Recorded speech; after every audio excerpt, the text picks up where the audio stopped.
The snow fell in thick, heavy curtains that February evening, the kind that muffles sound and transforms familiar streets into alien landscapes. Route 47 stretched through DeKalb County like a dark ribbon, its edges already disappearing beneath the accumulating white. It was 23 minutes past 9 on February 14, 2001, when 24-year-old Sarah Mitchell's taillights became nothing more than faint red ghosts in the rearview mirror of the last person to see her alive. She'd been heading north from her shift at the Cracker Barrel in Sycamore, her beat-up 1994 Honda Civic struggling against the wind, her cell phone sitting uselessly on the passenger seat with its battery drained to nothing. The Valentine's Day rush had kept her an extra hour, and she'd called her mother from the restaurant's landline to say she'd be home late, not to worry. The roads weren't that bad yet, but they were getting worse. Much worse. The blizzard that would later be called the Valentine's Day storm was just beginning its assault on northern Illinois, and Sarah Mitchell, with her nursing school textbooks in the back seat and her future spread out before her like an unwritten story, was driving straight into its heart. Somewhere between mile marker 76 and the turnoff to Waterman, between the orange glow of the last streetlight and the consuming darkness of rural farmland, Sarah Mitchell vanished. Her car would be found 3 days later, driver's door open, keys in the ignition, engine long dead, parked at an angle on the shoulder as if she'd simply pulled over and walked away into the storm. But Sarah Mitchell didn't walk away. Someone took her. And for 23 years, the question that haunted DeKalb County was simple and terrible. Who and why and where is Sarah Mitchell now? If my story resonates with you, please hit the like button to bring a little light to this father's heart. Subscribe to the channel so you don't miss my upcoming live stories, and tell me in the comments where you're watching this video from and what time it is there right now. It makes me so happy to know what corner of the country or world you're listening from.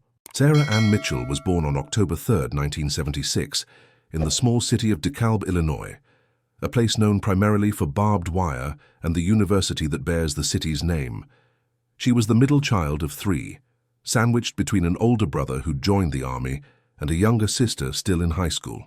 Her father worked maintenance at Northern Illinois University. Her mother managed the front desk at a local dental office, and they lived in a modest ranch house on the west side of town, where Sarah had her own room painted the color of daffodils. She'd been a good student, not exceptional but steady, the kind of young woman teachers remembered fondly for her kindness more than her academic brilliance.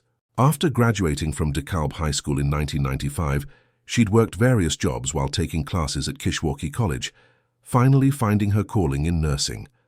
By February 2001, she was in her second year of the nursing program, working part-time to help pay tuition, dating a man named Derek Hoffman who worked construction, and planning to take her boards by the end of the year. She loved old movies, especially anything with Audrey Hepburn, and she had a habit of singing off-key to the radio when she thought no one was listening. Her mother would later tell investigators that Sarah had been excited about Valentine's Day, that Derek was supposed to come over for dinner after she got home from work, that she'd bought a new dress that was hanging in her closet, still with the tags on, waiting. The dress would hang there for years. The evening had started ordinarily enough. Sarah clocked in at Cracker Barrel at 3 in the afternoon, tied her apron, and began what should have been a routine shift. Valentine's Day brought couples and families seeking comfort food and a warm atmosphere while the weather turned increasingly hostile outside. The restaurant sat just off I-88, close enough to the interstate to catch travelers, and that Wednesday evening was busier than expected, despite the weather warnings that had been running on every news station since morning. Sarah waited tables with her usual efficiency, smiling through the rush, her fellow servers later recounting how she'd seemed perfectly normal, perhaps a little tired, maybe a bit distracted, but nothing alarming. She talked about her plans for later, about Derek bringing flowers, about hoping the snow wouldn't get too bad. Around 7:30, the dinner rush began to thin as people hurried home before the roads became impassable. By 8:30, the manager had made the decision to close early, something that rarely happened, but the accumulation outside was already measuring 6 inches, and the wind had begun to howl like something alive and angry. Sarah called home at 8:47. Her mother, Linda Mitchell, answered on the second ring. The conversation was brief. Sarah said she was cleaning up, that she'd be leaving soon, that the roads looked bad but passable if you drove carefully. Linda told her to take her time, to be safe, that Derek had called to say he might not make it over if the weather got worse. Sarah had laughed and said that was probably smart, that they could celebrate tomorrow instead. Those would be the last words Linda Mitchell would hear her daughter speak. The call ended at 8:49. Sarah clocked out at 9:06. She walked out into the snow at 9:08, her coat pulled tight, her purse slung over her shoulder, her car keys clutched in her gloved hand. The parking lot cameras showed her crossing to her car, scraping snow from the windshield with her bare hand, because she couldn't find her scraper, climbing into the driver's seat and starting the engine. The timestamp read 9:14.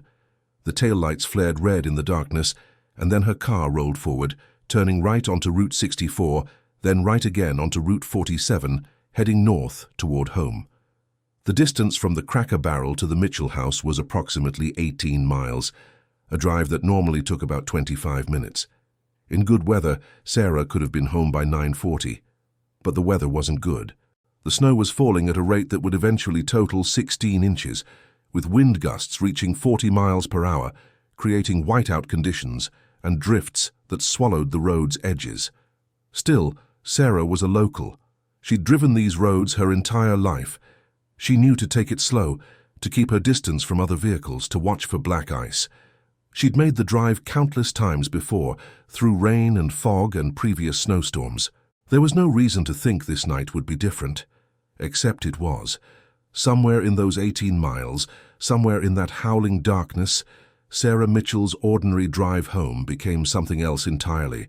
It became the moment her life divided into before and after, into the person she was and the mystery she became.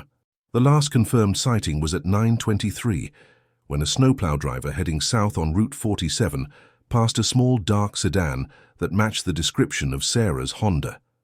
He would later tell police he'd noticed it because the driver seemed to be going slowly even for the conditions, weaving slightly, brake lights flashing intermittently. He assumed the driver was just being cautious, maybe a little nervous about the weather. He didn't stop. He didn't think anything was wrong. Why would he? It was just another car on a snowy road, just another set of taillights fading into the storm. When Sarah hadn't arrived home by 10:30, Linda Mitchell began to worry. She called Sarah's cell phone repeatedly, hearing it ring through to voicemail each time, not knowing the phone was sitting powerless in the abandoned car. By 11, Linda called Derek, asking if he'd heard from Sarah, if maybe she'd stopped at his place instead. Derek said no, that he'd been home all evening, that the roads were terrible, that Sarah was probably just driving slowly and would be home soon. But midnight came and went, and then 1 in the morning, and Linda's worry transformed into something darker, something cold and terrible that settled in her chest like ice. She called the DeKalb County Sheriff's Office at 1:17. The dispatcher took down the information with professional calm. A 24-year-old woman, last seen leaving work in Sycamore at 9, expected home by 10, now over 3 hours late in dangerous weather conditions.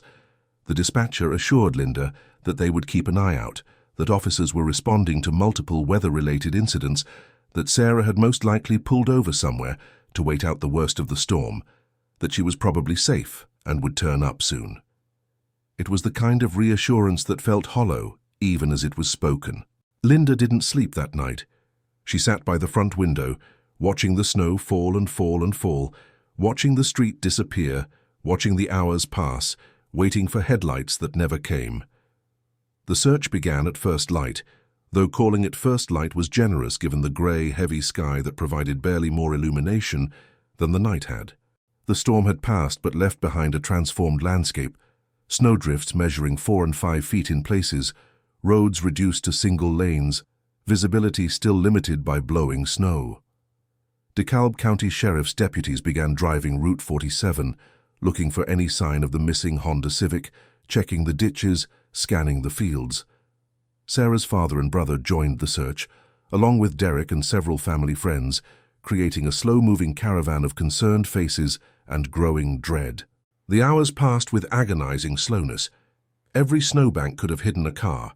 Every field could have swallowed someone. The searchers found abandoned vehicles, cars that had slid off the road or been left when they could go no further, but none were Sarah's. By afternoon, the family had distributed flyers with Sarah's photo and description to every business in the area, taped them to gas station windows, and posted them on community bulletin boards. The local news stations picked up the story.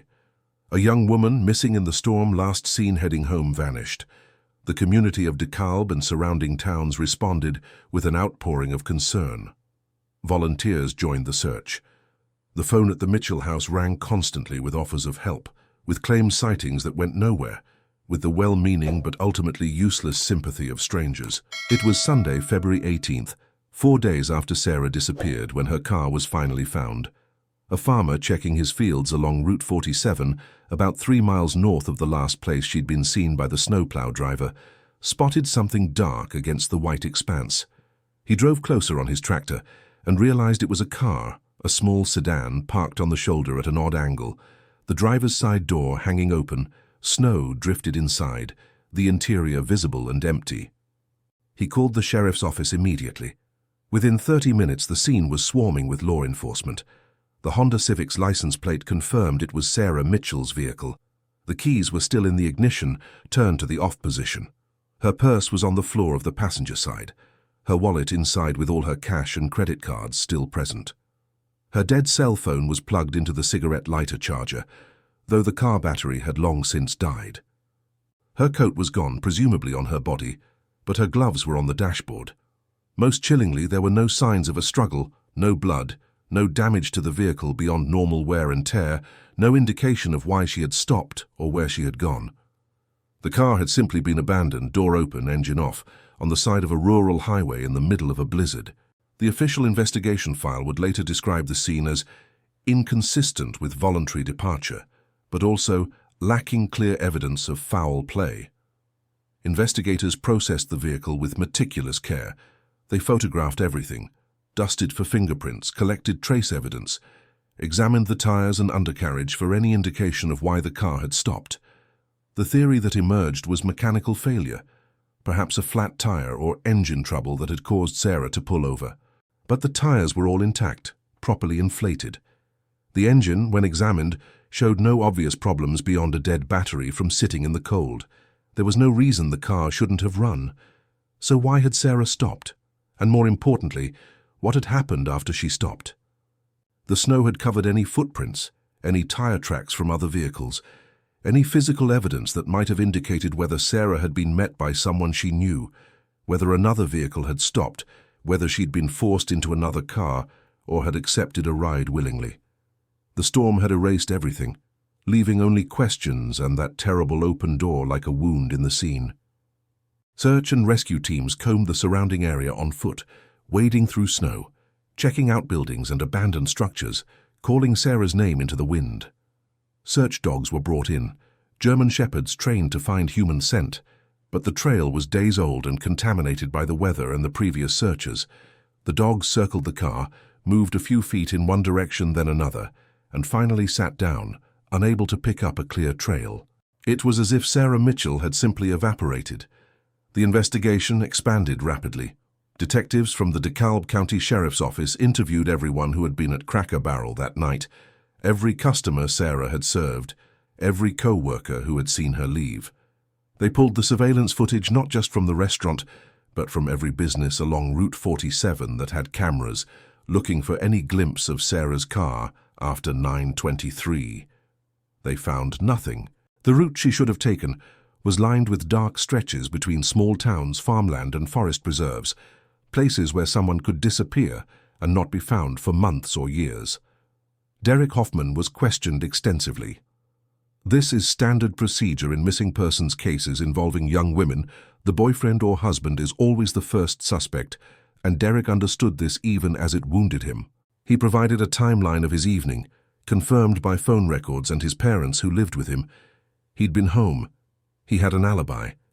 His vehicle showed no signs of having been driven in the snow that night. He passed a polygraph test. Still, investigators kept him on the list because people lie and polygraphs aren't infallible, and sometimes the person who seems most innocent is anything but. They also looked at Sarah's co-workers, at regular customers at the restaurant, at any man who might have paid too much attention to the pretty young waitress. They checked local sex offender registries, interviewed parolees, followed up on anyone with a history of violence against women. Every lead went nowhere. Every promising tip dissolved into dead ends. Days became weeks. Weeks became months. The snow melted, revealing nothing. Spring came to DeKalb County, with its usual explosion of green and mud, and Sarah Mitchell remained gone. The emotional toll on the Mitchell family was staggering. Linda quit her job at the dental office, unable to focus, unable to function in the world of normalcy when her daughter was missing. She spent her days calling the sheriff's office, checking for updates, organizing volunteer searches, manning a tip line they'd set up in their home. Sarah's father became gaunt and silent, retreating into himself, going through the motions of living without actually living. Her younger sister, Jessica, still in high school, watched her parents disintegrate and tried to hold herself together, tried to keep her grades up, tried to be the good child who didn't add to the burden. She would later admit that she resented Sarah during those months, resented her for disappearing, for taking their parents away, for making every moment about absence and grief. The guilt of that resentment would haunt her for years. Sarah's brother, Michael, took emergency leave from the army and came home to help, but there was nothing to do except wait and hope, and slowly accept that hope was becoming a cruelty. The community rallied around the Mitchells with the fierce loyalty small towns are capable of, bringing casseroles and offering prayers, but there's a limit to how long that support can sustain itself when there are no answers and no resolution. People began to move on, not because they didn't care, but because life demanded it. The story faded from the news. The searches became less frequent. Sarah's face on the missing person posters grew sun-faded and curled at the edges. Derek Hoffman tried to move forward, but found himself unable to. He'd lost not just his girlfriend, but his future, the life they'd been planning, the normalcy of a world where people don't just vanish. He attended vigils and search efforts. He talked to reporters. He pleaded on camera for anyone with information to come forward. But as the first anniversary approached and then passed with no new leads, he began to withdraw.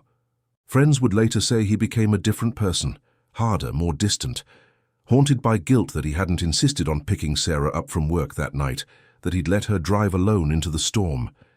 He eventually moved away from DeKalb, seeking a fresh start somewhere his name wasn't associated with tragedy, somewhere he could walk down the street without seeing sympathy in every face.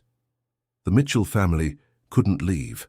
Their house became a shrine, Sarah's room untouched, her belongings exactly as she'd left them, the Valentine's Day dress still hanging in the closet.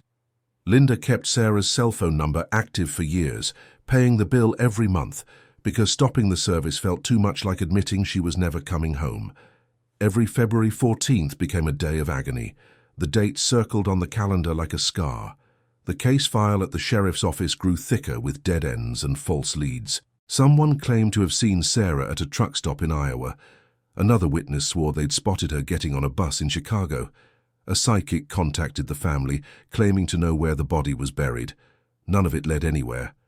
Sarah Mitchell had become a ghost, a question mark, a painful mystery that DeKalb County couldn't solve. The years crawled by with agonizing slowness, each one taking the case further from the moment of disappearance, each one making resolution seem less likely. By 2005, the investigation had gone cold in every meaningful way. The lead detective who'd handled the case initially had retired. The file had been passed to a younger investigator who reviewed it dutifully but had no new avenues to pursue. The surveillance tapes from 2001 had been recorded over or lost. Physical evidence from the car was stored in an evidence locker, properly catalogued but gathering dust. The Mitchell family had settled into a terrible kind of stasis, their lives permanently divided into before and after, living in a perpetual present tense of not knowing. Linda had started attending a support group for families of missing persons, finding a measure of comfort in the company of others who understood what it meant to exist in limbo, to grieve without closure, to hope without reason. The group met monthly at a church in DeKalb, a circle of folding chairs and coffee and shared trauma. It was there that Linda met other mothers who'd been waiting 5 years, 10 years, 20 years for their children to come home. It was there that she learned the terminology, the difference between missing and abducted, the statistics about cases that get solved and cases that don't. It was there that she began to accept that Sarah might never be found, that she might spend the rest of her life without answers, that this uncertainty was her new reality. But in early 2024, something shifted. The DeKalb County Sheriff's Office announced that it was reopening several cold cases using new forensic technology and investigative techniques that hadn't been available in the early 2000s. Sarah Mitchell's disappearance was among them.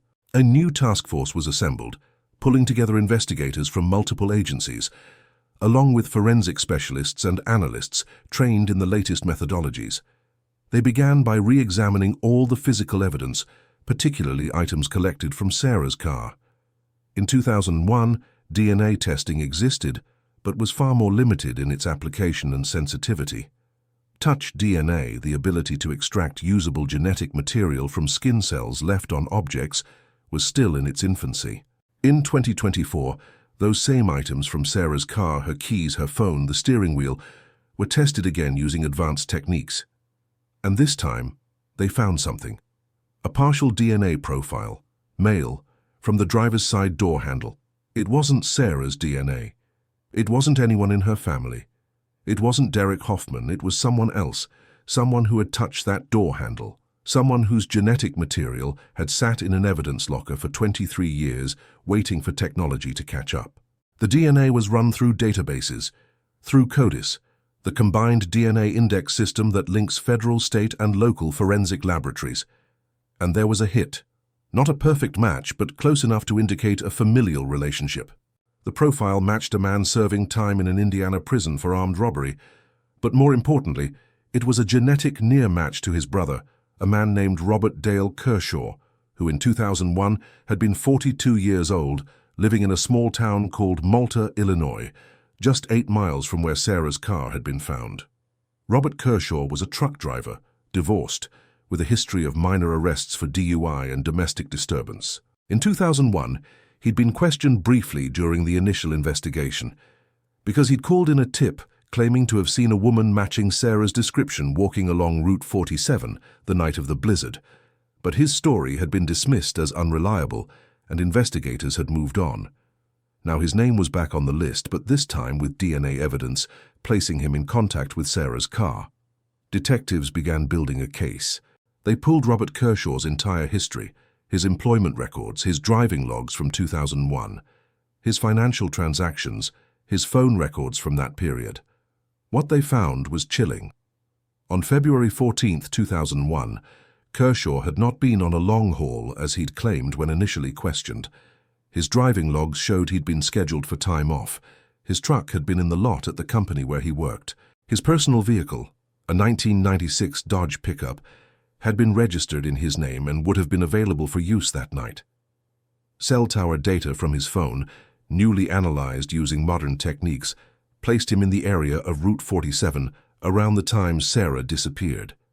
But it was a credit card transaction that provided the breakthrough.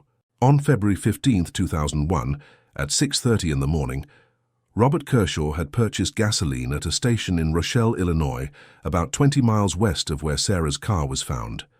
Surveillance footage from that morning was long gone, but the transaction record remained. Investigators also discovered that in March 2001, just weeks after Sarah vanished, Kershaw had sold his Dodge pickup to a salvage yard. The truck had been described as damaged in the sale paperwork, though no accident had been reported. The salvage yard had long since crushed and recycled the vehicle, but the pattern was suggestive. Why sell a truck suddenly after keeping it for years? What damage required immediate disposal? In June 2024, Robert Kershaw was arrested at his home in Malta. He was 65 now, grey-haired and weathered, living alone in a small house surrounded by overgrown yard and peeling paint. When detectives knocked on his door early that morning, he answered in a bathrobe, coffee mug in hand, seemingly unsurprised to see them. They read him his rights. They told him they had questions about February 14, 2001. They told him they had evidence. And Robert Kershaw did something investigators didn't expect. He asked for a lawyer, which was his right, but then, before the lawyer arrived, he asked a question that would change everything. He asked, "Did you find her?" Not find who? Not I don't know what you're talking about. Just, did you find her? It was as close to a confession as they would get that day. An acknowledgement that there was a her to find, that he knew who they meant, that the question wasn't whether something had happened, but whether it had finally been discovered. Robert Kershaw was charged with first-degree murder, kidnapping, and concealment of a homicide. The case was built on circumstantial evidence and that single DNA match, but it was enough for the prosecutor to proceed. Kershaw's defense attorney argued that the DNA could have been transferred innocently, that perhaps Kershaw had stopped to help when he saw the abandoned car, that his client was being railroaded by investigators desperate to close a cold case. But the prosecution had more than just DNA. They had opportunity, and they had behavior that suggested guilt. And they had something else, something that came out during pre-trial motions that would break the case wide open. A search warrant executed on Kershaw's property had uncovered, in a box in his basement, a woman's watch. It was a Timex with a leather band, nothing expensive, but engraved on the back were the initials SAM Sarah Ann Mitchell. Her parents identified it immediately as the watch they'd given her for her 21st birthday. Robert Kershaw had no explanation for why he possessed it. His lawyer tried to suppress it as evidence, arguing the search warrant had been too broad, but the judge denied the motion. The watch would be admitted at trial. But before the trial could begin, Robert Kershaw made a decision. In September 2024, he agreed to a plea deal. In exchange for a sentence of 40 years rather than life without parole, he would tell investigators what happened to Sarah Mitchell and where her remains could be found. It was a deal that Linda Mitchell struggled to accept, believing Kershaw deserved far worse. But the prosecution argued that without Kershaw's cooperation, they might never find Sarah, might never be able to bring her home. And so the deal was made. On September 18, 2024, Robert Kershaw sat in an interview room with detectives and a court reporter and told them the story he'd kept secret for 23 years. He said he'd been driving home that night from a bar in Sycamore, drunk and angry about his ex-wife, about his life, about everything. He'd seen Sarah's car pulled over on Route 47, hazard lights flashing, and he'd stopped, thinking maybe he'd help, maybe he'd play the Good Samaritan. But when he approached the car and Sarah rolled down her window, something shifted in him. He saw a young, pretty woman, alone, vulnerable, and instead of helping, he pulled open her door and forced his way into the car. She'd fought him, he admitted that, but he was bigger and stronger and the storm was so loud no one would have heard her scream even if there'd been anyone to hear. He forced her into his truck. He drove west, away from the main roads onto rural routes and farm paths he knew from years of driving through the area. He took her to an old barn on abandoned property near Stewart, Illinois, a place he knew was deserted, where no one would interrupt. The details of what happened in that barn were too horrific for the family to hear in full, and the court sealed portions of Kershaw's statement to protect their privacy and dignity. But the outcome was clear. Sarah Mitchell died that night, February 14, 2001, not from the storm or an accident but from violence, from one man's decision to become a monster. Kershaw kept her body in the barn for 2 days, he said, unsure what to do, panicking as the news of her disappearance spread and search parties began combing the area. Finally, he moved her remains to another location, a place he thought would never be discovered.